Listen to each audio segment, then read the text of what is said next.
And welcome back, everybody, to another round with Kevin and Jeff on the Suns and Shadows podcast. That's right, we got part 2 of American Gothic. All right, Kevin, we fired up another 11 episodes, and I'll quickly go through the rundown on which episodes those were, and then we're going to get right to it. How's that sound to you, buddy? Fantastic. All right, and we're mimicking that radio episode, so enjoy this in style for the next 20 seconds. We got The Beast Within, Ring of Fire, Resurrector, Inhumanitas. I'm even saying that right? I don't know. Dr. Death Takes a Holiday, Learning to Crawl, Triangle, Echo of Your Last Goodbye, Strangler, The Buck Stops Here, and the finale, Requiem. All right, Kevin, we just went through another round of American Gothic. What did you think this time? And overall, did you like it? Yes, I did like it. I mean, I just want to go back and say I liked it. We're done here, folks. I liked it. AMSR style. It was really good. They kind of screwed the pooch once or twice by the end, and apparently that wasn't their fault. So I really can't begrudge them that. No, but they did a lot of fucking up certain plot points, certain stories. The studio wanted them to change a lot of stuff. But all in all, throughout the entirety of this series, there was never a point where I was bored or wanted to skip ahead. I was always extremely interested, very entertained by Buck's shenanigans, and, usually annoyed by one of the I can't call them heroes. They're certainly not that, but recurring characters. Yes. Because I wouldn't call anybody a hero in their show. They all were like just recurring characters. They were characters. Shades of gray abound. Kind of, yeah. Like everybody had their goodness to them or their decency to them, but there was no one that was excluded from being a horrible sinner on this show. And that means everybody, because if you thought you started to like somebody and like, hey, I can get behind them in the next episode, they turn right around, they do something completely asinine, psychotic, or dumb, or all of the above. Yes, but then after the episode after that, it's back to normal. And that's only if you watched it in a specific episode order. Because even with our order here, after going through all 11 of these, and I just read them off, there is one in here that, even though in production order it comes one after the other, I absolutely would have flipped it around. I would have flipped Echo of Your Last Goodbye should absolutely have gone before Triangle, because that's where Gale and Buck hook up. And then in the next episode, Triangle, she's mad that she's now pregnant. And that makes a lot more sense instead of watching her going nuts in Triangle, and in the next episode she's basically sleeping with them. It's like, hey, wait a minute, what the hell's going on here? She was before, remember? I told you she was fucking that guy. I knew it. They never hooked up in that episode, though. They were in public, people could have seen them, but they never got their clothes off. So, man, that's half the fun. I know. Hey, yo, voyeurism. No king shaming here, buddy. We used to have that a lot when I was in high school. We'd go running on the cross-country course, and there'd always be people out there fucking every once in a while, and the coach would fucking start yelling at us, "Quit watching!" Like, but when are we going to get to watch that again without paying for it? Come on. I'm surprised you didn't say, somebody grab my camcorder. Yeah. Or if y'all had cell phones back then, it'd be like, get your phones out and take a picture. It'll last longer. Do it slower. Be sexy. Hey, wait, you just got your clothes off. You're done already? Sorry, I'm new at this. 2-pump chump. Well, that's apparently his Buck's problem. I mean, shit, didn't need that much time. He was described as impotent at one time by freaking Selena. Oh, I missed that part. Well, that was kind of a throwaway comment when she was like debasing him. I don't know if she was like talking to Ben at the bar or if it was Gail. It was in one of those scenes where she was like, I think it's when she was talking to Gail, and Gail was like, I'm, you know, she's like, I don't want to listen to your shit because Selena and Buck had broken up, and it was kind of clear that she was now kind of with Buck, even though she really wasn't. But I think Selena was being like, it's your impotent problem now, or whatever it was. But like, and Gail's just like, bitch, fuck off. Oh, it's because she wanted his seed. She wanted to have his baby and be the one to carry the next Buck. That does come out in one of those last two episodes, yes. Yeah. And that part I was kind of like, oh, she's jelly. But apparently, and I'm sure it would have come out more if they would have gotten a second season, there's something with the temple genealogy that it needs to be with one of them. That was kind of the implication I got. Yeah, like, so I mean, if Caleb doesn't work out, there's this other one that's just completely evil. It's like, well, okay. And they started doing some really neat stuff with it, like better than what you'd see with the fetus in Nightmare on Elm Street 5. Like the turning and looking in the ultrasound was pretty goddamn neat. Oh, I would agree with that. That was horribly fucking creepy, and it was perfect. Yeah, they could have done more with that, and they kind of dropped the ball on it. That would have been on my dropped plot points list if they would have gone on for one more season.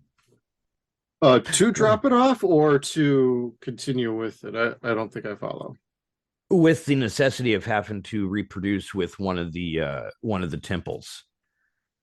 Oh, the heir and the spare deal. Yeah, the heir and the spare. Well, that's what Lucas called it, like multiple times. He's like, I have the heir, and that's the spare. Because if Temple decides to go against the will of me, I got a backup plan. Hey, plan B.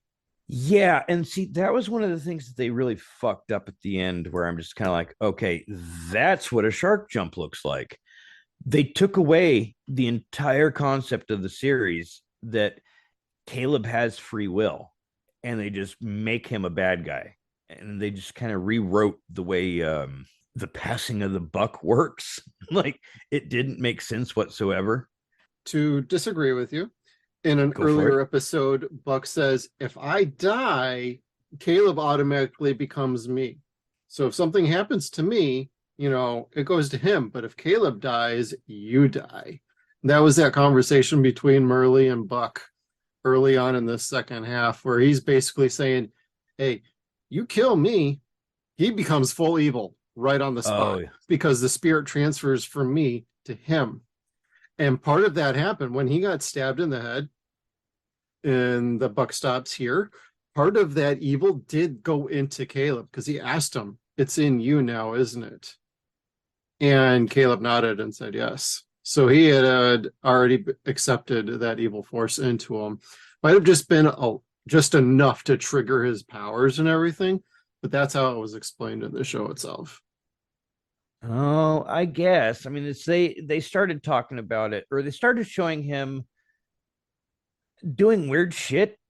Not so much. I mean, yes, in the buck stops here, where he's got all the eyes cut out off the dollars and staring at the art that he staring at it on the mirror, and chanting the slogan in Latin from the back of a dollar bill. Yeah, and you're kind of like, all right, was this like the extent of the Latin that you guys had in the writer's room? Well, even Merlin's looking at him like, what the hell is going on here? Like, she's one who's one to talk. She stole a spirit earlier in this show. Yeah, man, she almost killed a fucking fetus. Yep. She was having fun, and in her defense, when she found out what was happening, she instantly threw herself off the Winter River Bridge. Yep. Like, need to learn to take breaths. And the fuck thing is I did quit smoking. Yay! Cigarettes. Anyway, the crack is still good. I 0 pointed again. I got on the crack. So we were talking about what? Her throwing herself off the Winter River Bridge, which was a neat little scene. But again, that's one of those the moments where they started like changing the story around a bit. Like, and I know every episode's at least one person has an episode where they're really out of character. Yeah. Like Matt being a complete douchebag to Caleb at the beginning. That was his one off. Selena starts getting more one offs towards the end. Like Selena had a weird evolution. Well, when she started to break away from Lucas, she started to get a bit, I don't know, what's the right word, fucking crazy. And that she felt like she could stand up to Buck and like have a relationship with Dr. fucking Benjamin Billy. or whatever. Billy. Yeah. Billy, go to hell yourself, bro. Well, I will get into that in a second, but once she started having a relationship with him and entertaining the thought of real love, yet she couldn't follow through with like any of that sort of commitment or leaving Trinity, it became clear like she was ultimately trying to probably just piss Lucas Buck off and make him jealous. She was clearly trying to play a game with him. And in the very last episode, you find out he doesn't give a shit about the game she's playing as long as she toes the company line. And the second she strayed from that, he threatened to cut her head off. Yeah, that was cool. And he put her in her place, and it's like, damn, bro. Oh, in front of the class? He had her shit in bricks. Well, he said it quiet enough, but then also at the end, when he confronted her because he was supposed to be dead, with Ben just standing there in the corner, like, I'd rip your throat out, but you don't deserve it. And Ben's just standing back there like, shit, bitch, you fucked up. Yeah, right. It was totally funny, but her character evolution was very interesting. The thing is, they kind of played up a scene from earlier in the season with her and Caleb, and it almost came full circle in that episode in Requiem, where she kind of goes full cougar mode for Caleb in a moment. Well, she totally tries to play like you're the new Buckmaster around here, or Master Buck, and she threatens to spank him and like, yeah, I know this attitude, but you need guidance. And it's ultimately about money and power with her. And it's like, you've kind of been like that, but you kind of gave us the impression there might be more to you. There really isn't more to you. You've been under Sheriff Buck's thumb for so long. He's only giving you enough line for you to hang yourself. Pretty much. And he did. Yeah. He did something worse to her, I think, than to anybody else on the show. He banished her from Trinity. Like, he was the only thing keeping the rest of the town from fucking like stoning her, basically. None of the ladies liked her. They all thought she was a whore. They fucking call her that to her face. Multiple times. Yeah, her dad won't allow her to be part of the fucking community. I mean, deservingly so for something. Right. And they never tell you what that something is. And I guess to a point that's okay, because what's your imagination going to come up with? But no, considering that there was an ending with a resolution, it could have been described a little bit like why she turns on the town, what motivates her to stick with Buck. Like, is it an eternal youth thing? Is it money, power? Good fucking, I don't know. They could have explained it more because she was a good character. We didn't need a whole lot of the extra explanations for Gail's character. To me, Gail wasn't as interesting as Selena. Yeah, Selena was very, very compelling of a character, and I'm not knocking like Gail like at all. It's just Selena had a lot more going on, like the pull with the audience of good, bad, somewhere in the middle. Like, what is up with her? With Gail, it's like this overbearing sister like character for Caleb at times, and trying to find out what happened to her family. Well, that's interesting, but it's not as compelling because we're already dealing with Caleb and the loss of his immediate family. And you're expecting us to go on top of that with another loss of more family of his, but you're going to rely on Gail to figure that out. So it got a little convoluted with that, but Selena, like, that's a very good complex character and portrayed awesomely. just awesome acting all around in this show, in my opinion. Agreed. She made me fucking cry. Like I got I totally know, misty and dude. shit when she was showing emotion towards Caleb. And I mean, not so much where she was pleading for her dad to like just let her be a daughter in front of a father. He wouldn't even let her do that, but where she was basically letting herself push that shell off and just give Caleb a hug. It's like you saw that sincerity inside of her eyes, and it was beautiful. It was such a good scene.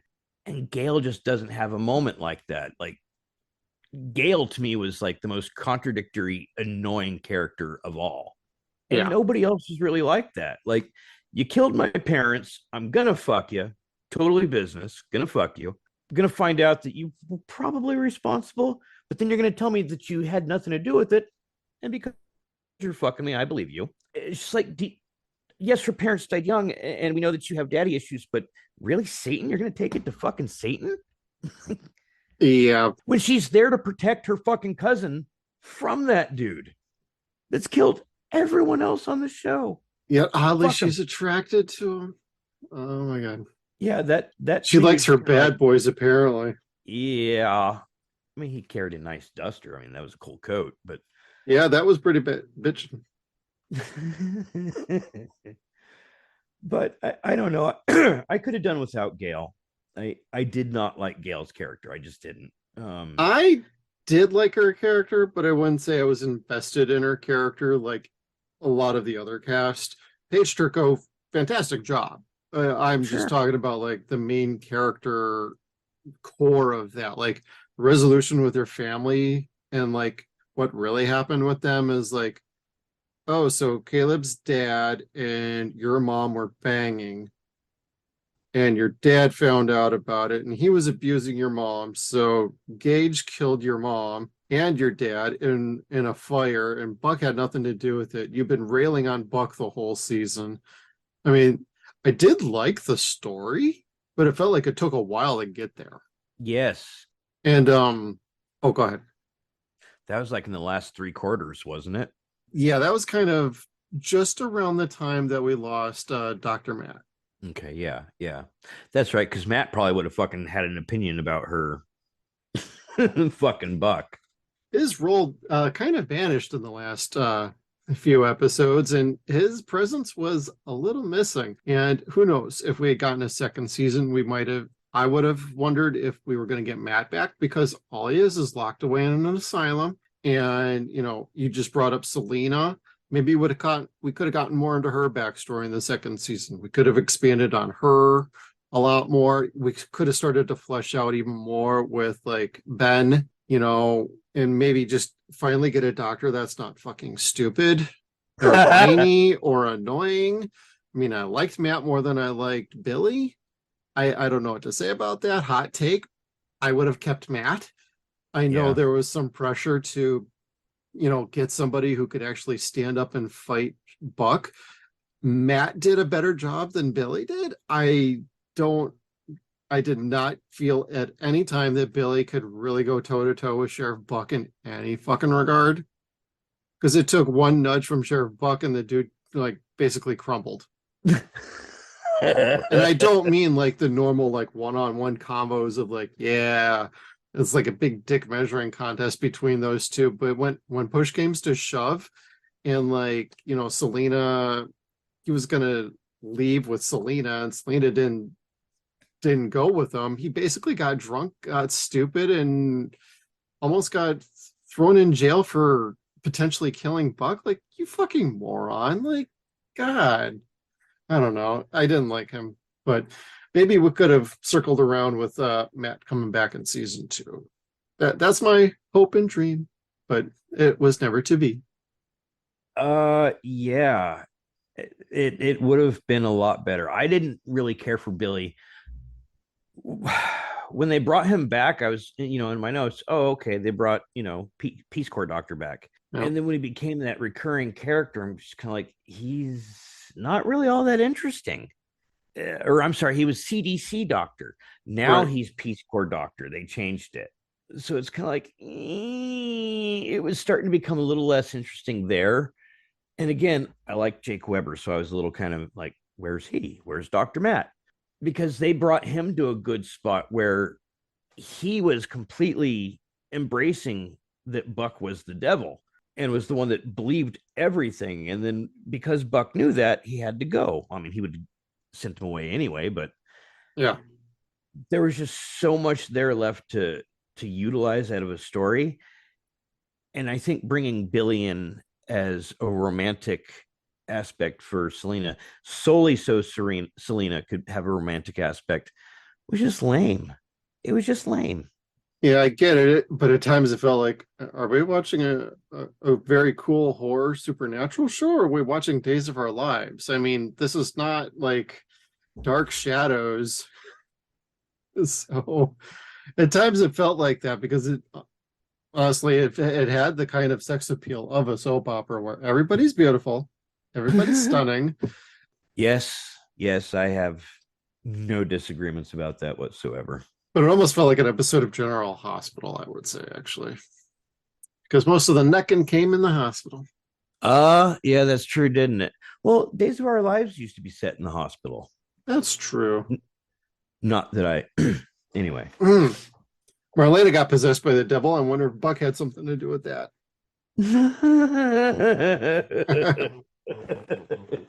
Oh shit. I think I watched Days until like 2000. Something like that until I lost. I watched it in college, so yeah, it's about that same time too. Well, shit. I remember they fucking interrupted the Days of Our Lives one morning when I was doing laundry with my mom, and they showed some fucking rocket ship taking off, and it fucking blew up. And then after that, they didn't bring Days back on. Yes, kids, that was a Challenger joke. Too But soon. it's not a joke. It's not a joke. That really happened. I was like, I was 4 and pissed, like, okay, whatever. Like, where's the rest of the show? Sorry, Roman and Marlena defeating Stefano was much more entertaining. Only if Marlena was still possessed by the devil, that would have been more interesting. Oh. And I have a secret. And this is why we can never be together is I'm a former priest. A former priest. That was John Black. John. Yeah, that was his big secret after they saved Marlena. He's like, but we can never be together because I'm a former priest. I just gained my memories back, and oh my God. Yes, I was a geek for this back in the day. I mean, he was a cop for God knows how many years after that, but whatever, before and too. after. And boy, did infidelity run strong in that show too. That's where we learned the ropes. Yep. Oh, but I'm gonna get derailed already. Well, back to this show, Kevin. I mean, unless you want to get into the whole radio episode where really played out like a soap opera. Oh God, is that the one where he was trying to get the couple to kill each other? Yeah. That was and the husband just let her drown, and she ended up living, and he confessed to, I tried to kill you, and she's like, well, I was trying to leave you anyway, blah blah blah. It's like, man, who's likable in their show? You're almost rooting for Buck just to teach people lessons the whole time. It's not TLC life lessons, it's American Gothic life lessons by Sheriff Lucas Buck. Well, kind of, yeah, like because every week is a new sinner. It's like some person that's done some horrible shit that's going to have horrible shit happen to them. I mean, they're all cautionary tales. It's great. And you can't feel bad about any of them. No. And like that was one of the great things in the 90s is they started putting out things where bad guys were kind of good guys. They were more entertaining. They started getting more attention. Yeah, because that also came through with like multiple other shows. You started to get a little bit more complicated plots, deeper, complex characters going on from one show to the next. Like this was 95. We were getting Space Above and Beyond at the same time. We were having X-Files. We were about to get into like Millennium. We were going to have Brimstone in 98. Just go right on down the list. I'm trying to think what the hell I'd have been watching in 95. Because I know we had cable at that point. Okay. I have no idea. I was probably watching my girlfriend. Um, Well, that would be important. yeah. Well, I mean, not watching out of concern, just Twitter patient. Usually I was watching MTV at this point. I think there's probably a good deal of just listening to music in the background or Beavis Ren and and Butthead at Stimpy, night. Eon Yes. Flux. Yep, all the good liquid television type stuff. Yeah, that's what we're talking about. And I'm still a big Beavis and Butthead whore. I can't deny it. And Ren and Stimpy the same. Ren and Stimpy, yes. I even have the fucking the lost episodes, which were basically 6 episodes that Nickelodeon wouldn't let them draw on air, and they are dirty as fuck. Like the catchphrase on the cover is "What we couldn't show you when you were kids," and it is truly that. Like it's they go and do a bikini wax on this lady. Oh and no. it looks like they make it look like they're window washers on the side of a skyscraper. Oh my god. And then they fucking imitate Baywatch running with a male fucking lifeguard, and it's showing his ball sack swinging from left to right as he's running. Yeah. So if you could find the lost episodes of Ren and Stimpy, check that out. It has nothing to do with this show, but it's goddamn funny. Back to this show, though. Question: how the fuck did Merlin get trapped in hell? I didn't think that she was more trapped in. No, that's a really good question. I didn't really think that was her. I think that was just a spirit imitating her that got released. Because I was about to ask you about like those episodes where Merlin was going like bad. It's like what he was doing for that sacrifice, it almost felt like there was something more going on. I mean, he was burning the stuff and then added sulfur, and that's what awoken the spirit. Because before that, there's like literally, you don't see her for a while.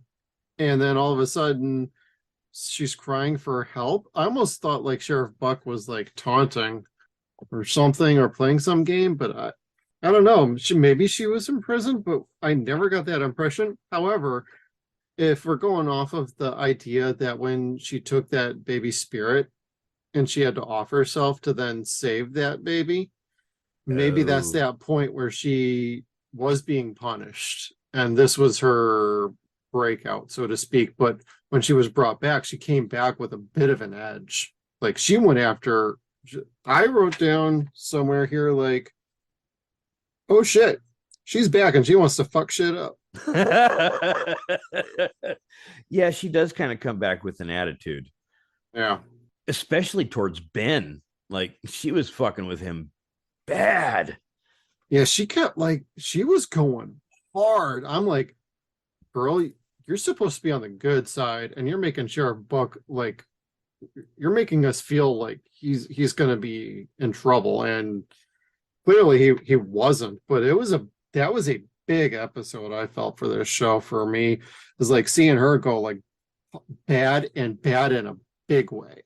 It wasn't just, oh, I'm going to poison the town or anything. It's, I'm going after Lucas and I will do whatever it takes to bring you down. It's like, oh man, I thought you were going to take the high road, lady. No, she doesn't. Not at all. Like Merlin she's a neat character. She is. When they write her well, she's very cunning. Like that last episode in Requiem, she was the one in charge. Like she was making Buck work for her. Yep. And it was a mutual beneficiary type of thing, but really she was the one leading Buck along with of how that was going to play out. Like I'm sure she knew that she was going to end up having to let Caleb die and bring him back. Like that had to have been known, I figure. I don't know. Well, the way I understood that is based on like how it said, like if Lucas dies, it goes to Caleb. In order to save Caleb, you almost have to kill him to exorcise the spirit from him. And the only way to then save him is for Merlin to literally use all of her power and sacrifice herself to return his life back to normal and therefore become part of his soul. My guess is if we had gotten another season, she would still be making appearances, but it'd probably be in a very different way. And she would have no physical like impact on anything other than just advising him. And so I thought like Sheriff like played with her, but no, I kind of like how you look at that. Yeah, because it's like when he wanted to get her out, or when he wanted out, he was trying to make a deal with her. Yeah. And she wasn't having it. Right. So I mean, I liked her character when she was written well. When she wasn't written well, yeah, Yeah, not so much. it felt out of context at some times. It's like, what are we doing in this episode?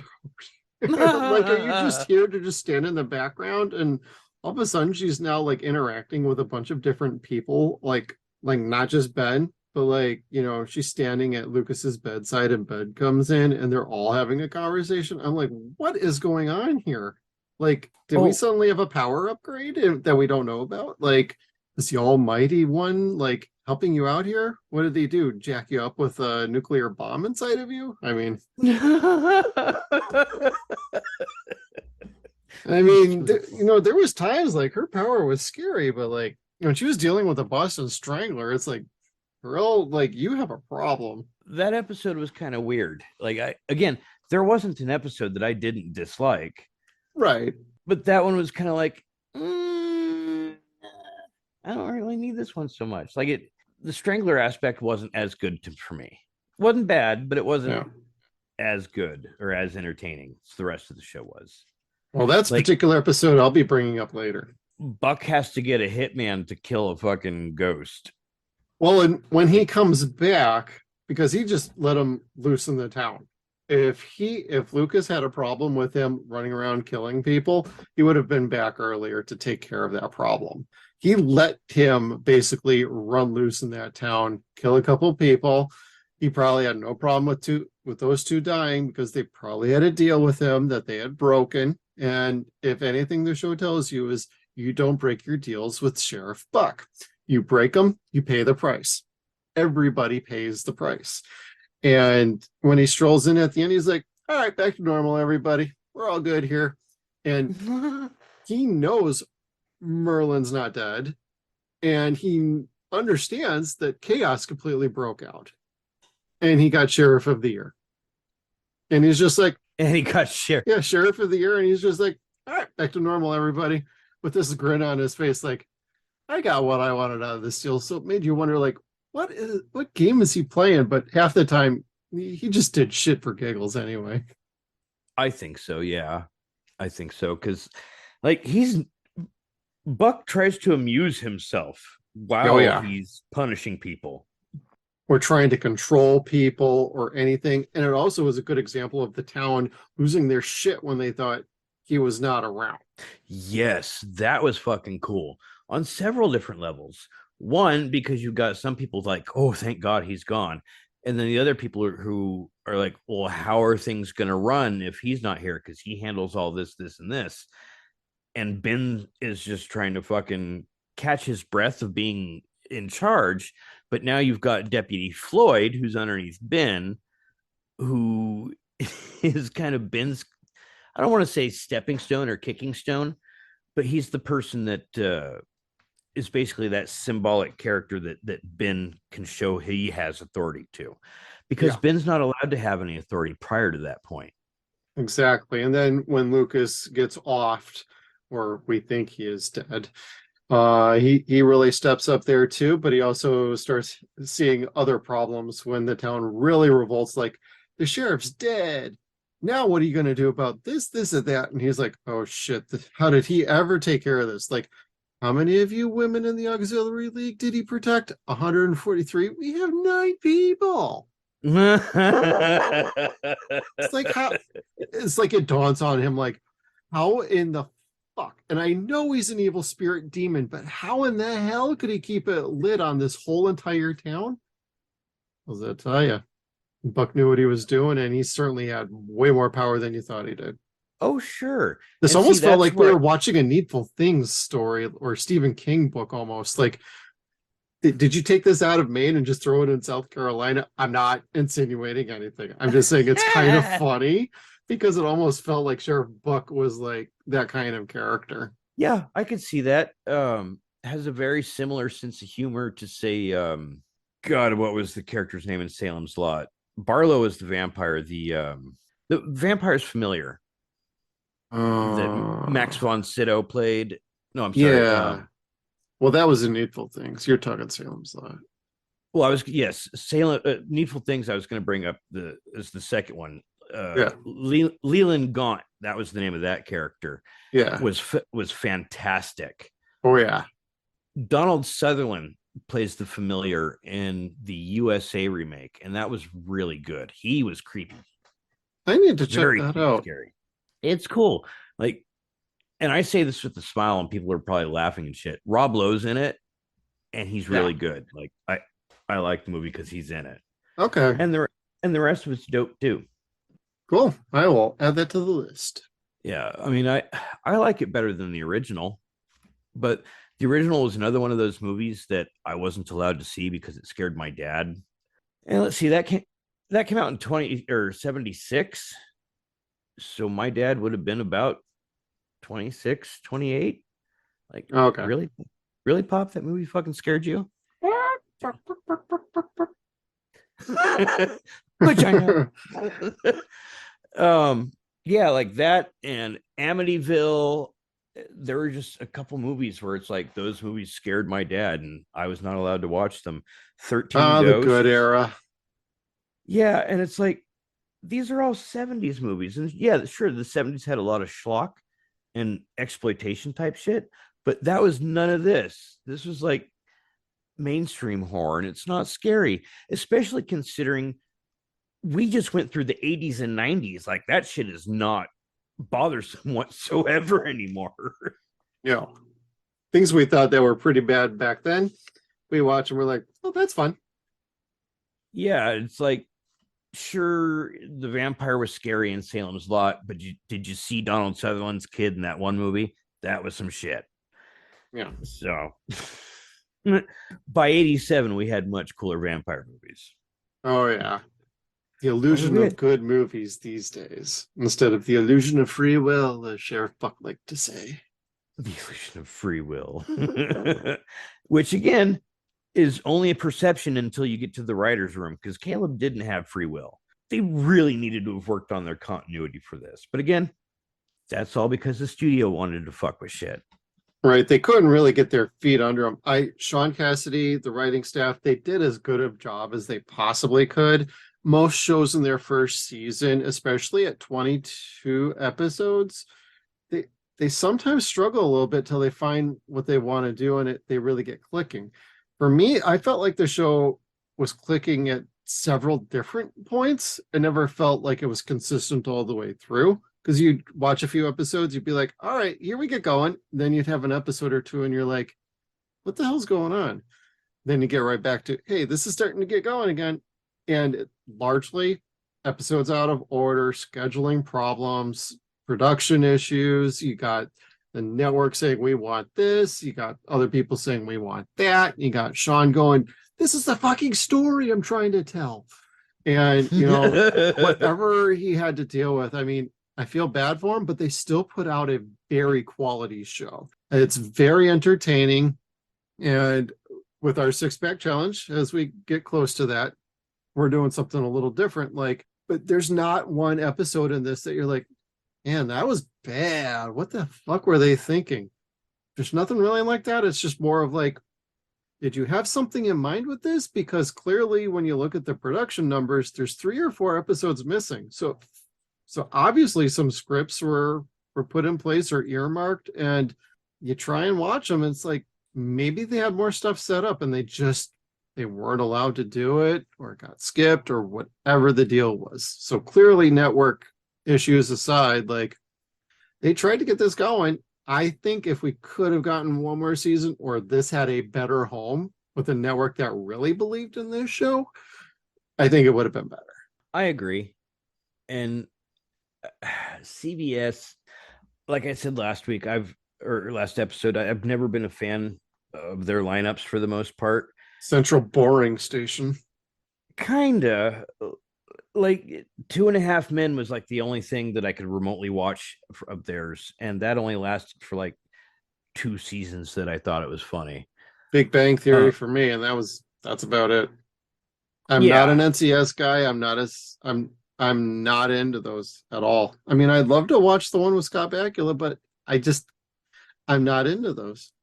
NCIS New Orleans or LA or something like that. Yeah, well, especially considering those shows are so full of shit that it's ridiculous. They're so procedural, I can't hack it. Kinda. And then they throw in the soap opera. I should add in the Law and Order music. The dunk dunk. Yeah, the dunk dunk. Dunk dunk. That's what we're gonna call it from now on. Yep, the dunk dunk. There's a spider in the top of my fucking studio that is just like going to town on this giant. It's a fly. We call it a skeeter eater. It's like a giant mosquito, but it eats smaller mosquitoes. And it's having a real bad day. Sorry. I'm just watching this thing get eaten while we're talking about the devil. Which, again, speaking of which, the last episode, I know they called it Requiem.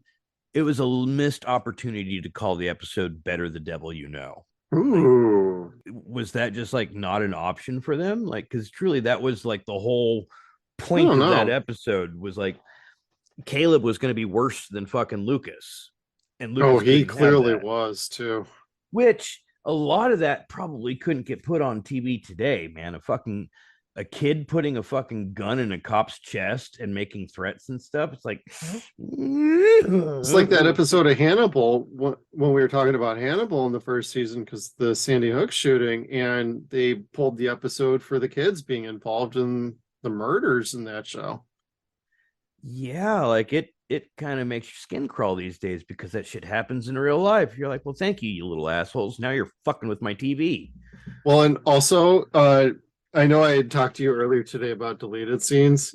This reminds me of a deleted scene for Requiem is when Selena's doing her cougar thing and she threatens to spank him. In the deleted scene, you actually get a shot of Caleb with a smirk and a grin going on right after she says it. So clearly they cut that out because CBS thought, no, we don't want that to be okay. So cut that out. So there was an edit going on. I don't know if they did it before they sent it to CBS for approval or what, but it had the running time going, the little ticker at the bottom. You go to like my personal YouTube page for Retribution Zero. I got Brimstone dailies and footage and stuff like that from 1998.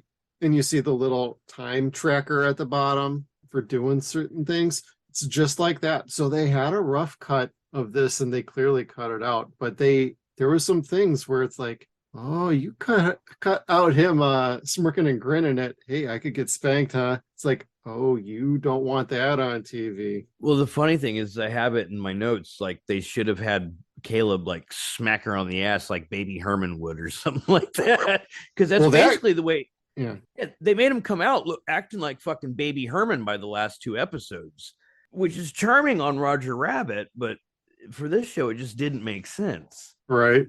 That is my only gripe with this show is the studio pushed it to have a showdown between Caleb and Lucas by the end, and that was not the plan at all. Well, and there wasn't much of a final battle, to be honest. Well, more than they had in the rest of the episodes. But they built up so much that Caleb was his own person, and they started doing so well of having Caleb having his story and then the rest of the cast having their story in the episode. And the timing on that was really good. It worked out. Yeah. And then they just threw all that out the fucking window and went, oh, I have an idea. Let's make a story off the back of this dollar bill with the Masonic temple. Like, really? Like, that's stupid. Well, I almost wonder, like, because there's clearly episodes that were pulled. Shows around this era were around 24 to 25 episodes. So you can at least consider 2 episodes being yanked. I almost wonder if they got wind, like, hey, we are probably not going to come back for another season. Let's try and wrap this up. Like, if they had an impression, like, halfway through, like, yeah, we got to do the last, like, 7-9 episodes. We just had a little break. We're coming back. Maybe we want to try and wrap this up, but we have several episodes in various stages of production here, and we're about to start shooting like 2 of them right now. Like maybe that was in the writer's room, like, hey, we got to wrap this up like in the last 2 episodes here. So let's figure out a story that can go from one to the next, bing, bang, boom, and like get us out. Because if we can come back, maybe we can fix how we did this and then kind of do a little reset where in the next season, you're finding Caleb struggling with having Merle in him and knowing what he did. And just all of that is an interesting sort of like plot you could follow along with Caleb and his friends and knowing I could go full evil, but I'm not gonna, him struggling internally with that more than just struggling between Merle and Sheriff Buck. So more of the external would then be more internal. So that could be a very interesting character development for him.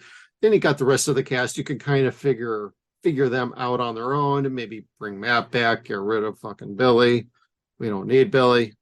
Later, Billy. Sorry. Fuck you. Bye. Get your ass to Uganda. I would believe like they got some sort of inclination like, yeah, maybe we should probably try and wrap this up. And that means we have to jump ahead a little bit more than they wanted to. Because I would almost wonder if they had a different idea for ending the season if they knew they were going to come back. To me, the way I interpreted it was that, yes, they knew that they weren't coming back and they wanted to like tie up some loose ends. And so they just did so very quickly. And that it seems very rushed. Just the last 2 episodes with, again, Caleb not having any free will and becoming a monster, like that they set that up when it was just completely different for the last 22 episodes prior to that. So I mean, it seemed forced. Well, it did feel a bit abrupt, but I didn't hate it. I still liked it. I still enjoyed it. It hit all the sweet spots for me. So it was almost like the greatest hits of the series. And between all the great acting and at times like the stories were always fun. I didn't hate nothing, but Evan, buddy, we got a challenge. You ready to get into it? I'm ready to get into it. All right, everybody, we have a 6-pack challenge. Now, after this episode, we're going to put it to you. What kind of, if we can't meet the challenge, what do you want us to do about it? We got to have something on the line here. So give us some ideas. Let us know what you think, and we'll see if we can make something work for this challenge. 6-pack challenge is you pick 6 episodes that can tell the story of the show. You can also pick the 6 episodes you like most, or in this case, we pick the 6 episodes we think could have been dropped from this show, or in the future, 6-pack challenge could be for just about anything. Got to be 6 things though, and it's got to be centered around episodes. So, Kevin, did you want to go first? No, you hit it this time. I went first last time. Oh, whatever. Considering if you listen to our first episode, I do encourage everybody to listen to part 1 of American Gothic. We had a very fun time covering the first half, but from the first half, I'm going to go over these first 3 quick. I'm going to go with Dead to the World, Meet the Beatles, and Potato Boy. These are 3 episodes you could drop from the show, and you wouldn't really be missing too much of the story. Potato Boy is one of the unaired episodes. Now, don't get me wrong. These episodes are very good. They only help the plot very minutely. It's not a whole lot, but it gives character beats for a lot of different people and a lot of different story aspects. And, beautifully shot.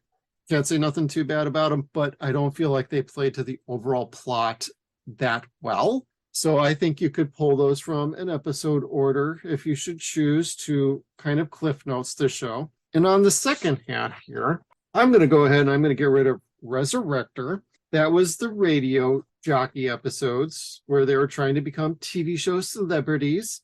I really liked the lessons that Lucas was there, but I like the ending where Lucas says, "See there, Father knows best." And it's another great beat for him. Selena, she's got great chemistry with Ben in the episode. It's a fun episode, but it played no real role in the overall story other than, Merlin's back and she's getting more involved.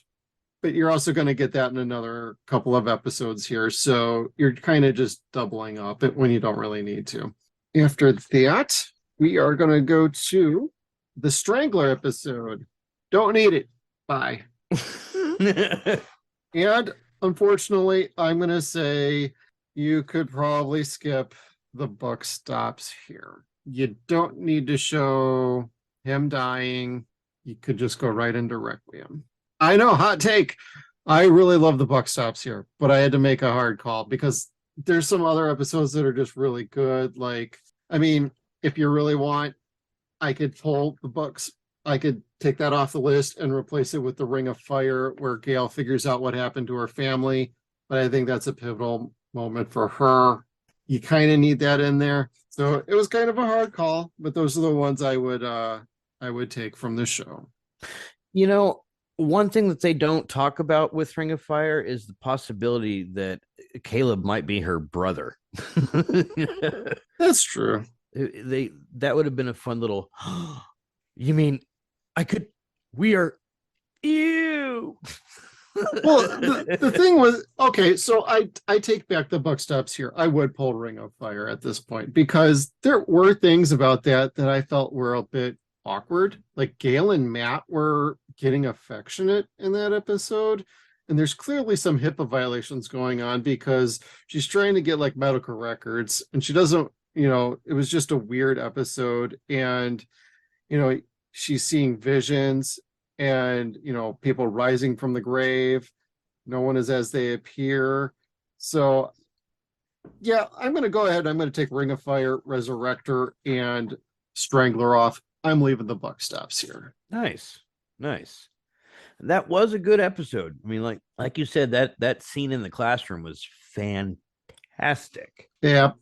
Let's see. I went with our usual recipe of trying to find 6 episodes that make a concise story that basically, like you said, tells you what American Gothic is. Like, if it had a beginning, middle, and end, I think I may have found it.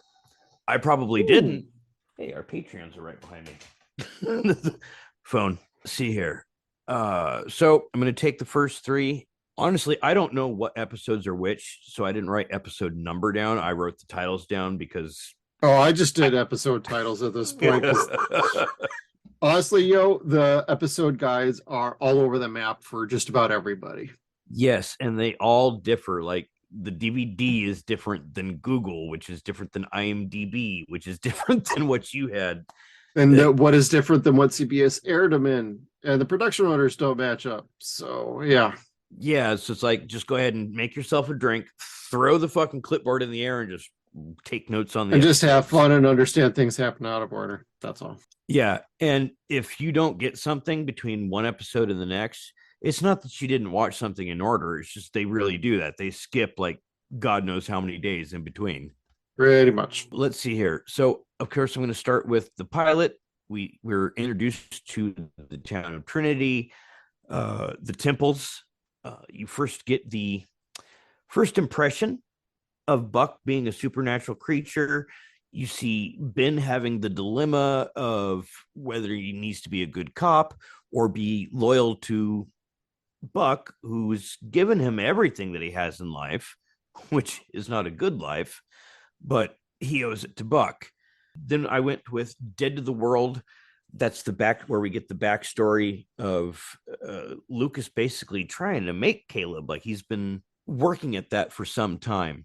So to speak. That's also where, and that's where we start to see Ben's family. And a lot of this show for me was about Ben. And that's kind of the direction I took the 6-pack challenge. Like, we see that Ben's a divorced dad. His wife married some guy that's like an alpha male, which we know today is to be a toxic douche nozzle. So basically everyone else's dad. He's that. And he's abusive towards the boy. He's verbally abusive towards the woman. And the boy has no respect for Ben whatsoever because they talk shit about him or belittle him. And the alpha male dad just does nothing but put Ben down. So that's where we start to see Ben's social dilemma with his family and his own self-esteem. And we start to see Buck trying to push him to have that self-esteem. Normally, Buck keeps him around because he's loyal and not too smart. And Ben's really not that. Ben is loyal, but he's very smart. And he knows that Buck is the devil. He knows that everything that he does serves some evil purpose. But Ben also knows that things could be much worse if he wasn't there to help control Buck. Yeah. And you start to see that in this episode. The next one was The Beast Within, and that's where we see Artie, Ben's brother. And that to me was, again, continuing Buck trying to bring up Ben's self-esteem, giving him the chance to be the hero, and more importantly, having him have the ability to be self-confident, because Ben is not confident in any way, shape, or form, at least up until this point. I love that episode, by the way. That, I think, was one of my favorite episodes. That and the one with Ted Raimi. That was shit. Of course. Yeah. The only thing I'll say about The Beast Within is it has one of my favorite lines from this show. And it's when Lucas says, ended this, he's asked, like, I could have ended this an hour ago. And she's like, you could have ended this an hour ago? How? And he says, ma'am, I'm Lucas Buck. Yeah. That was awesome. And then him telling Gail to basically to shut the fuck up, daddy's working. Kind of. That was great. Ma'am, please. Which was Southern for shut the fuck up. He always had manners until he, it's like our favorite show, Ash versus Evil Dead. I'll be polite right up until I'm not. Yeah, right. The Beast Within is a fantastic episode. I would pick that on a favorite list out of the whole show, for sure. I did too. Like, this one really just kind of stuck with me. I wish we could have talked about it last week, but again, I watched it out of order. So, well, do it now. the scene that just makes the whole show for me is Artie taking Buck as a hostage, and Ben telling him, "No, not him. Don't take him. Anybody but him." It's like, and Buck's please, bro, all too happy. Don't do it. You're gonna fucking die. Game over, man. Game over. And Buck's kind of like, okay, let's go. Yeah, Buck was just like, hey, this sounds like fun. Like we just mentioned, like, he's so about amusing himself and finding these interesting situations. It's like what he doesn't think of, he finds himself in. It's totally funny. Yes. And then at the end of that episode, the part that truly makes it integral to the story until the last two episodes is Caleb shows that he has self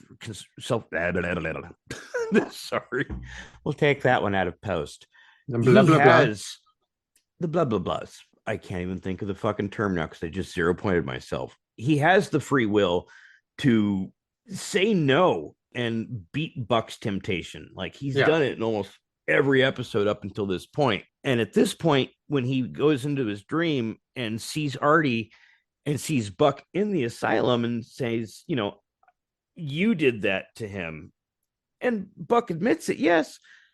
And he goes to give Caleb his hand, symbolically or what have you, and Caleb shoots him. That was a good point to show I'm still in charge. Like, I make my own decisions. And they kind of left it at that after that point. Like, they didn't show Caleb making his own decisions beyond there. Well, I think at some point it was eroding for him. Buck was wearing him down. I think I mentioned that in the last episode. Like, he's starting to wear him down, Caleb, because of that whole criminal group that pissed off Sheriff Buck. And Caleb's like, yeah, you're going to shoot him, aren't you? Yeah, they probably deserve it.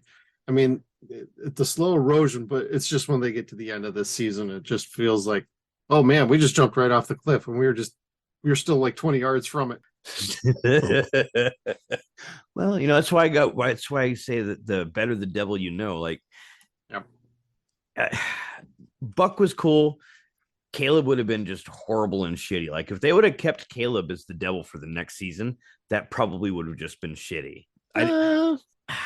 If this was on HBO and they would have given Sean Cassidy the chance to do it, I think they could have pulled it off, because there's a show called Carnival that was on HBO. It ran for 2 seasons. There's some definite parallels between what they did on that show and American Gothic. And I think they could have pulled something like that off. I don't think they should have gone full heel with Caleb in the second season. by what you had just said, but I think ultimately season 3 you could have built up to that, because there's definite a gradual, you gotta go there at some point, and then you have to have a real battle. But you also need somebody who can take out him and then Lucas Buck. So then who are you setting up to be the ultimate hero? Because clearly they're setting Caleb up for down the road. Like, he's gonna be that unless you figure out how to deal with, Sheriff Buck.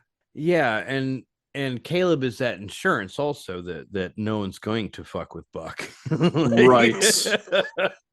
Which, let it not be unsaid, because it would be a shame if we didn't talk about it. His funeral and having all the people come up and like being completely honest That was about how they felt. great. That All was cameos from great. previous episodes. It felt great. Like, that's how you do member berries and nods to previous episodes. Yes, and it showed fucking Ben's ex-wife's fucking husband with the fucking claw in his hand. And then spitting on him. That part, he should have, like, something bad should have happened to him for that. Well, then it was followed up by the blind guy who was like, "You always were honest with me," and he wiped off the spit and everything. I'm like, see, not everybody thought he was bad, and he did right by some people. Yeah, he did. And boy, that was a fucking hell of an episode too. The blind guy. Oh my god. That was that Inhumanitas episode where they like were trying to swindle the house out from him. And they're like, "I thought I was getting 750,000. No, it's 150,000. You're thinking of the currency exchange rate." And it's like, "Oh, you fucker got burned." I was dying when that episode ended the other night. I was just like, that is so fucking good, because I did not remember that. The one I loved the most, and it was in Requiem, was finding out that he was alive when they buried him. And granted, yes, we know this. We didn't think he was going to die one way or the other. But the rest of the town, Ben and Selena and Billy, are finding out that because of his blood samples, he was alive when they took that. And you do figure out eventually that the only person that would have been able to do that was the what do they call that? The not chief doctor. Staff. Yeah. Basically let them bury Buck alive. Like, he didn't want Buck to come back, didn't want to deal with any of that. So they just figured, oh, bury him alive. Completely ignoring the fact that he's the incarnation of all evil. Yep. Which, again, screwed the pooch on that one. We already know he could teleport, but now he's going to be stuck in this box. Well, buried under earth. There's something that could be said about consecrated ground. However, I say that, and I'm like, well, he also did some pretty nasty things inside of a church, so maybe that doesn't really count. Maybe he's got free reign over that county. I mean, he is the sheriff. Yeah, true. But at least that police officer would have been just stuck in town. Yeah. Well, at least that chief of staff is still hanging around. That was fantastic, though. Yep, that really was on the ceiling.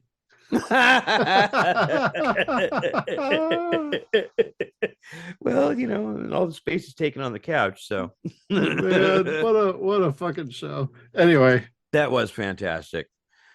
But my last two is the fifth one is going to be Echo of Your Last Goodbye. Ooh. And really, I think that was because that's where we see the series' two main victims get to have a moment of triumph and peace with one another, like Ben and Merlin falling in love.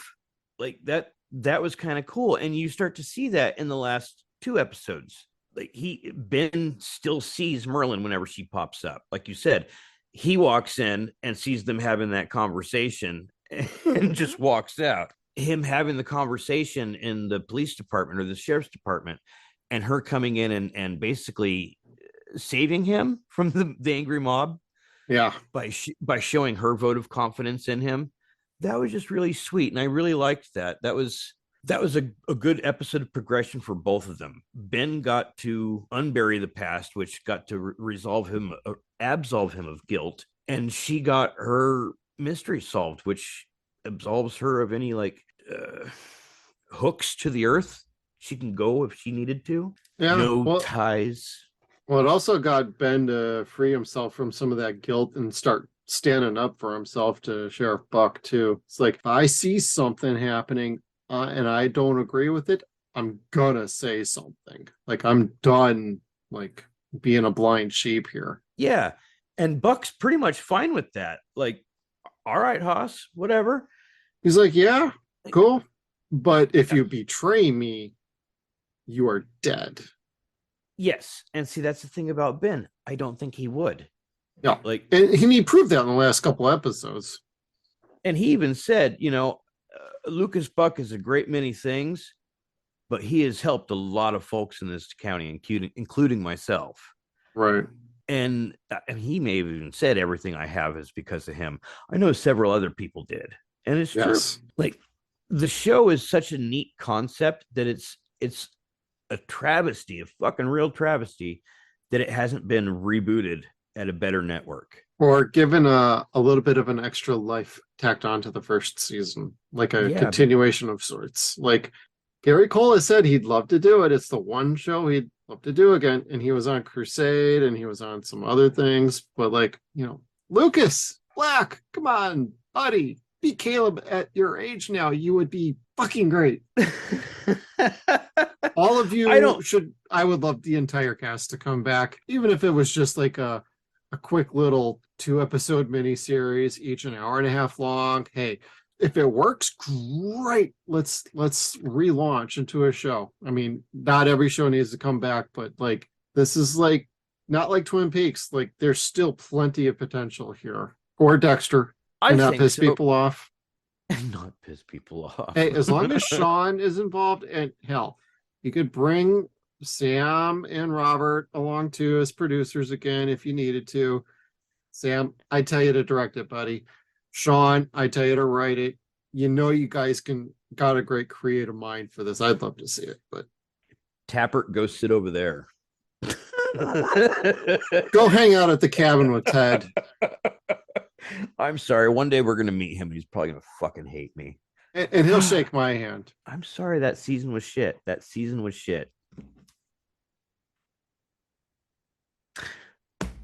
Anyway. I'll leave you hanging there. Awkward pause. So obviously.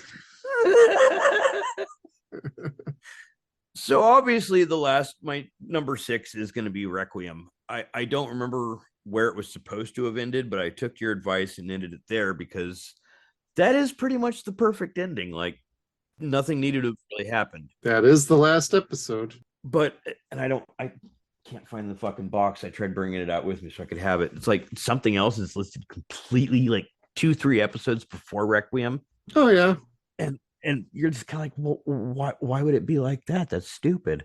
But Requiem was that good ending. The only thing I didn't like about it was the concept that Caleb has the no free will and is going to be a monster and shit like that. The only one buck at a time, I didn't care for. To me, that was kind of dumb. Like, so there's a devil, but he's a different person, every generation. Once every generation, yep. But we've seen this guy be the same age in 2 or 3 different generations already. So it's kind of like, no, it's not making sense. And that was the only part I didn't like about it. Like, you can have the Antichrist, you could have the son of Satan. We've seen that several times in movies that are still good. I wasn't really cool, or I don't want to say not cool with. I didn't really care for the only one at a time kind of thing. That, to me, that's kind of like the Darkness. And the Darkness did that really well. Like, there could only be one estacado that has the darkness power at a time. Once it's passed on, the previous estacado dies and the power's passed on to the next one. But that's not really so much what the Bucks were. At least they didn't really put them out that way at first. Yeah. And I guess the simple answer is, well, that's the way they ended it, fucker. Sometimes that's the way it goes. Yeah, but like we've both said so many times, even with that one gripe of continuity or lack thereof, every episode was so well done. Like, you can't really complain about it. Like, tough shit, it was still fun. And let me see, did I have anything else? Yes, the baby. That's where we see that Gail's part is basically done with this. Like, she loses the baby, which is best for her, of course. I don't remember if she was happy about that or not. Well, we never got But, to see that because when she loses the baby in that final episode, she's knocked out in the hospital. She's not awake yet. She doesn't know. Oh, okay. But Lucas nears her face and he says, "We'll have another chance." Be ashamed to waste a semi-private room. Well, the way that basically the last episode ends is like, you just saved Caleb, but like clearly not much else has changed. Like, where do we go next? It's like you really could pick this up like, 15 years later and be like, back in Trinity, South Carolina. Check everybody out now. Well, I mean, it's almost perfect to do it again because now we've had a generation pass. Since that, it's been 20 fucking years. Like, it could be restarted if they wanted to keep it with the mythology of there's a buck every generation. And Yep. Lucas Black is, of course, old enough to be that person. Shit, he was old enough to be that person in this. Yep. And he's still a phenomenal actor. Gary Cole is still a fucking phenomenal actor. Everyone's still around that could do it. But the way TV studios or studios in general don't fucking make TV anymore, it would be an impossibility, I think. I don't think any studio would see enough money in it. Yeah, I mean, this would have to be kind of a passion project for somebody, and I don't know. I have my doubts it would happen, but I would love to see it happen. I think Sean Cassidy was quoted for saying that he's known for making cult classic TV shows, which is another nice way of saying shows that got canceled really quick. Like, well, shows that last one season or less. Yeah. Well, he did Um, this, then he followed it up with Roar on Fox, then he followed that up with Invasion on ABC, and we're still waiting for the next one. Come on, Sean. Kind of. But Give us a zombie something or other. That'd be cool too. I don't know, or figure out a way to get Gary Cole and Lucas Black in it. Again, that would be dope as fuck. Dope as fuck. But it would need to be on something like FX or AMC Stars, something that would lift the comic code, as it were.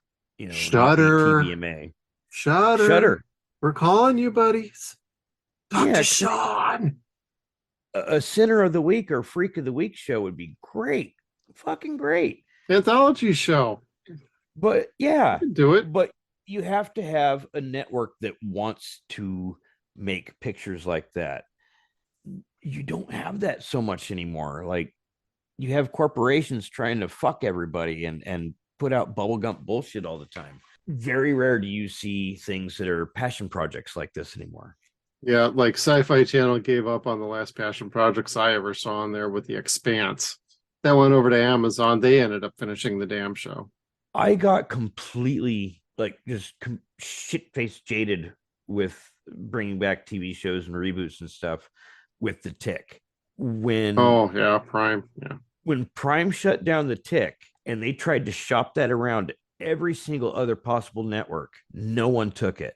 They had a huge fucking following, a great goddamn show, but because the profit probably wasn't going to be there, there was viewership ready to be there. It just needed the correct fucking platform to go.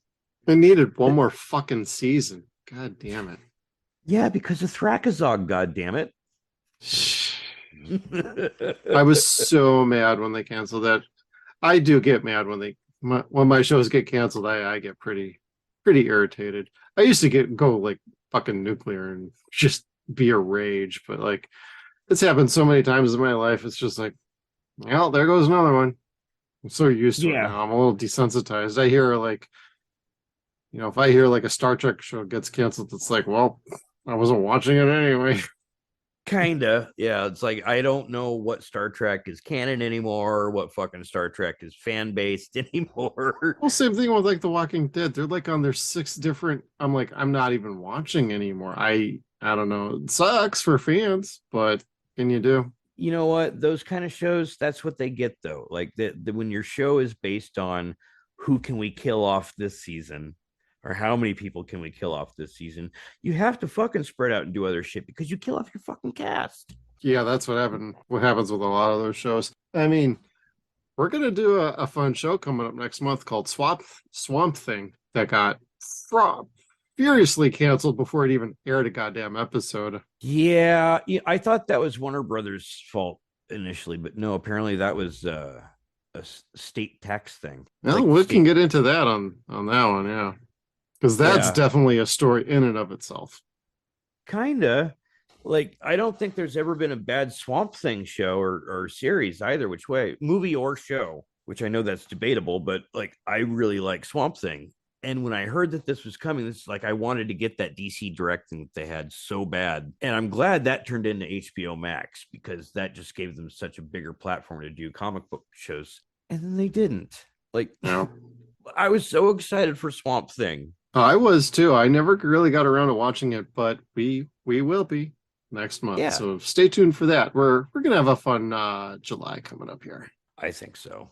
We'll make that announcement very soon. So stay tuned, everybody. Yeah.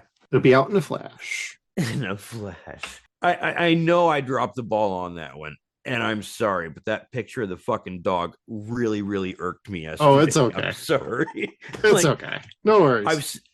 I've seen this so many times, and I just caught the fact that they're sitting there feeding this dog ooey gooey chocolate cake.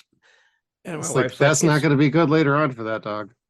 No, and my wife's like, it's probably not really chocolate. And I'm like, are you fucking high? Like, what are they going to fucking feed the dog that looks like chocolate and that somebody else that's a human, not a dog, going to fucking eat that's not chocolate? It's Right. chocolate. It's chocolate.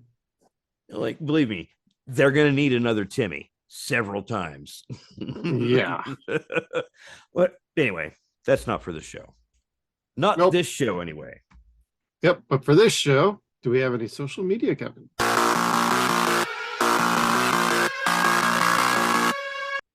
We had one good one, and I liked it. It was Nick's Eclipse said, I loved that CBS aired the episodes out of order, forced the story changes, and never gave it a permanent time slot. That's how you let a show have success. Kneecap it at every turn. And noted or added that you need a fucking guide map to watch the DVDs. Yeah, pretty much. You almost have to make your own goddamn one. You can ask fans, and there's lists online. Nobody can agree to one. And that's like the big mystery with this show is like, is there really a definitive episode guide anywhere? And nobody's got the same damn one. Yeah, like that was my response. Like, again, take a shot and take a pick, whichever episode you want to go to next. I don't know. At this point, it's like just make sure you watch just watch the last two episodes as Requiem and the Buck Stops Here. I mean, Buck Stops Here should go before that. Other than that, pilot, anything else in between, just whatever. Put on the DVD and just let it go. Things are just going to be out of order. Yeah, because characters will change. Like Dr. Billy, he's a CDC epidemiologist. Then he's fucking Peace Corps epidemiologist. And then, yeah, whatever that. Loris, the lady that fucking owns the halfway house, she's a voodoo priestess at one point. Then she's a spiritual professional. I don't know what they called her. Yeah. And then she's just nobody that owns a halfway home. And then back to being a somewhat witch who had like a grimoire, family grimoire.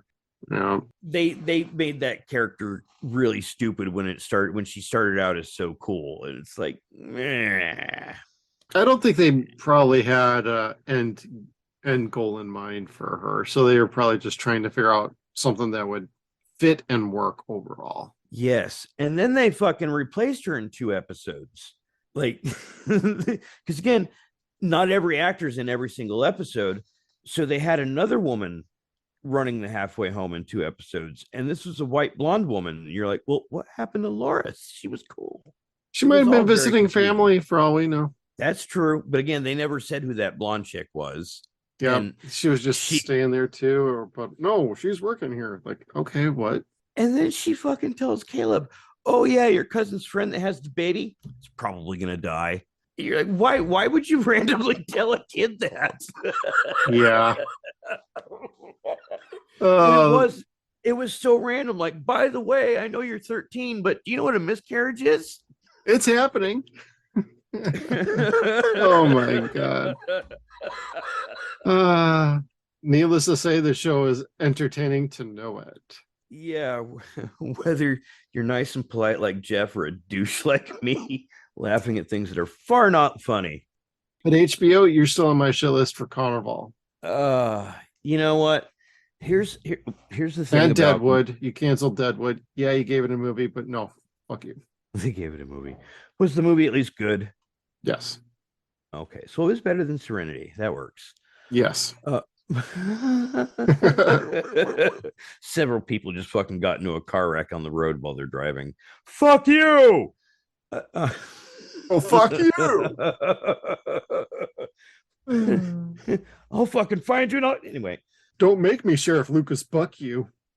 Keep listening. I'm sorry. It just wasn't as good as I thought it was. Anyway, I forgot what I was going to say other than fucking Lucas Black kicks ass in this. And yes, Lucas Buck is a great character. I would like to see this come back, be done properly, be done respectfully, and have a fucking show that can go balls to the wall with the devil playing tricks on people.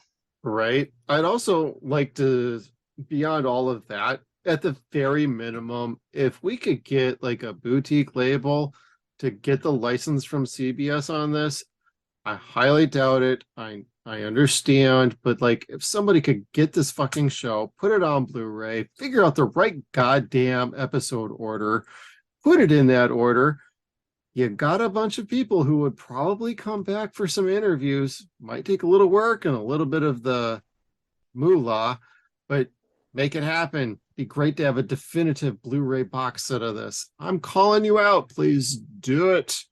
And if you don't, we're going to get the two Bobs to come find you. Okay. Bobs. And they're going to ask what you really do there at each of your labels. Dream Factory, Vinegar Syndrome, Kino Lorber, don't care. We're going to send the Bobs to you. Eric, MVD Rewind, yo, talking to you too. Just saying. Think about it. It's good shit. It's good shit. And I know you said this was like a huge passion project for Sean Cassidy. I wish, like, has nobody asked him? And God knows, what 20 years since this has ended? What order do we watch it in? Well, I did tag him in an initial post on Twitter about it, but I wasn't too hardcore about trying to get an answer. I wasn't.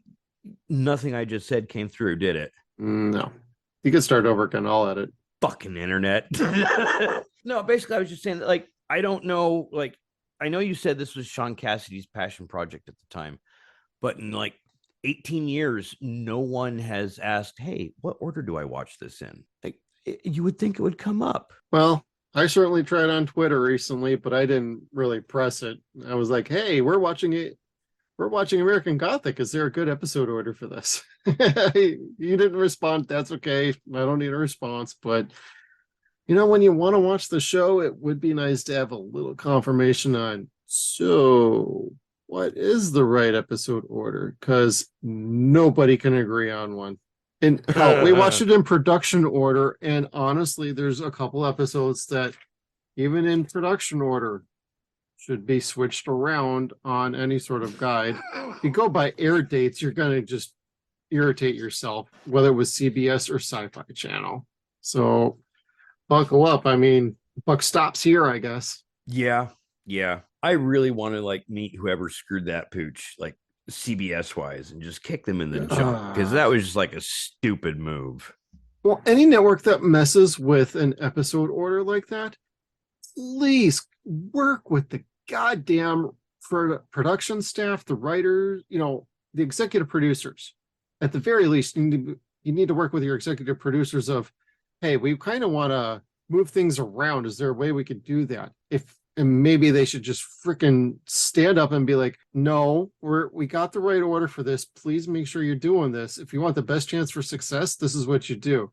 But like networks in this era, they did this to American Gothic. They did this to Firefly. They did this to like so many shows that just, you wondered why it wasn't catching on. Maybe air the goddamn show in the order it was intended and don't feel like, oh, this episode may not pull in an audience. Fucking morons. Just have faith in you. You greenlighted the fucking show. You gave it money.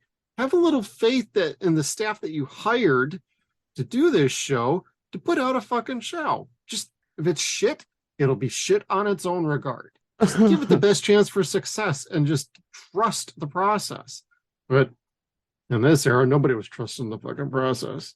No, they weren't. And this is when you really started seeing companies that weren't studio or movie type companies buying studios, and really kind of changing the way pictures were made.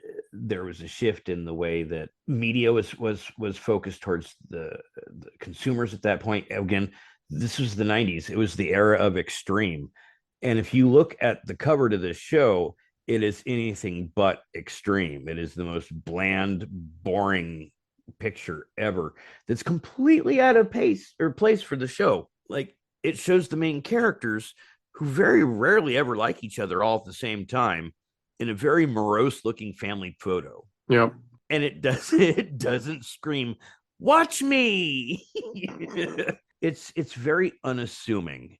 And I don't know what the fuck CBS was thinking by not marketing it properly. Like, it probably wouldn't have costed more. They did have some pretty cool early promotional art, I will say. Like, they had this face of Sheriff Lucas Buck over like a cabin, and I used it in our thumb for our first episode, and it's a beautiful piece of work. And like years ago, before the show was officially on DVD, I had ripped these two off of my VHS tapes to the computer, and I had like the set on CD cases and on like CDs and DVDs, and I have my own little personal collection of American Gothic, and that was the art I used for my covers.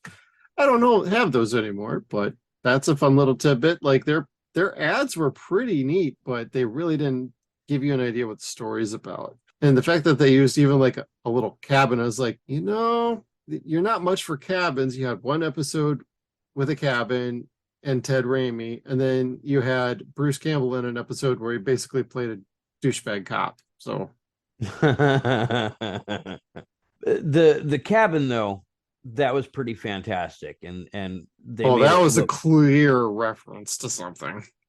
Yeah, like they did a pretty good job of recreating the cabin from Evil Dead. That was funny watching Ted stroll up to that, like, oh shit. They're probably like, have a little glance of, oh no. That's an episode, if you're a horror fan, that you're probably going to enjoy watching it more than twice. Like, it's funny. Oh yeah. And Ted is just phenomenal. I mean, obviously it's Ted, but he's always great. Yeah. Him just being alone in the cabin and fucking accidentally shooting the hostage was fucking I was trying to escape. And trying to apologize and please forgive me and the and the visions he was having. I'm like, oh, and Ted was also sleeping with his brother's wife and everything, and it just kept going. I'm like, oh my god, what a train wreck. Oh yeah, like the two of them it just kept getting worse and worse and worse. Yeah. No, this was a fun show. Like, damn CBS for screwing the pooch on this, and someone figure out to bring this premise back, if not the actual show itself, because it was a fucking pretty cool show. Yep. In my opinion, the show is dope and a lot of fun. All right, Kevin, anything else, bro? I got nothing other than a thank you. This was another good series. Yep. Great choice. Great month. We won't always split these shows up, but this one we felt was appropriate to kind of spread out over the month and give it the proper attention it deserved. Next up, we're going to go ahead and tell you it's going to be out in a flash. We'll let you know very soon what our whole schedule is, including our 0 Point reviews. We want to give a special shout out to Chad Peterman, Skeeter Slater for being our proud Patreon supporters. If you want to join us on Patreon, we got early access to all of our videos and all of our audios. Please come on over to patreon.com/SunsAndShadowsCast. I am Jeff. He is Kev. And we will see you down the road. Make sure you check us out on all of our social media platforms. We got Facebook, Twitter. We are at Suns and Shadows. We're also on Instagram at SunsAndShadowsCast. We are at SunsAndShadows.com. Thank you again, everybody, and we'll see you down the road.